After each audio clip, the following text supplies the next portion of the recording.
जिल्ह्यामध्ये जे प्रगत शेतकरी ते आहेत त्यांचं आणि इतर जे शेतकरी आहेत त्यांची कार्यशाळा घेऊन त्यांना मोटिवेट केलं पाहिजे आणि शेतीमधून जादा उत्पन्न मिळेल, व्हॅल्यू ॲडिशन कसं होईल यावर फोकस केला पाहिजे। आणि त्यासाठी आमच्याकडे काम करणारे जे वसुंधराचे भागवत काका आहेत, श्री श्री रविशंकर यांचे पुरुषोत्तम आहेत, जे जलतारा योजनेमधून देखील वॉटर लेवल वाढवण्याचं काम होत आहे, याला देखील आपण प्राधान्य देतोय।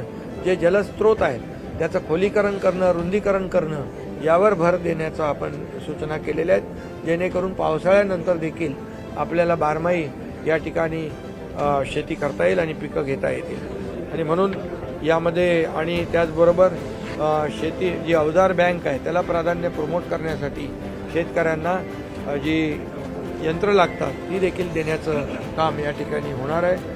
आणि मला वाटतं एकंदरीत खरीप हंगामाचा व्यवस्थित नियोजनबद्ध आपण काम केलं तर मोठ्या प्रमाणावर शेखर भडसावळ्यांचं देखील मार्गदर्शन याला मिळत असतं SRTला, आणि त्यामुळे शेतकऱ्यांना कमी खर्चामध्ये जादा उत्पादन मिळणं, जसं आदरणीय प्रधानमंत्री म्हणाले की डबल इन्कम, तर ते उत्पादन डबल होणं यासाठी जे जे काही उपाय करायचे ते उपाय, योजना आणि नियोजन करण्याच्या सूचना आजच्या बैठकीमध्ये दिलेल्या आहेत। त्यामुळे मला विश्वास आहे खरीपाचा हंगाम शेतकऱ्यांचा चांगला होईल आणि कुठेही त्यांना नुकसान होणार नाही, अशा प्रकारचं नियोजन करण्याच्या सूचना दिलेल्या आहेत।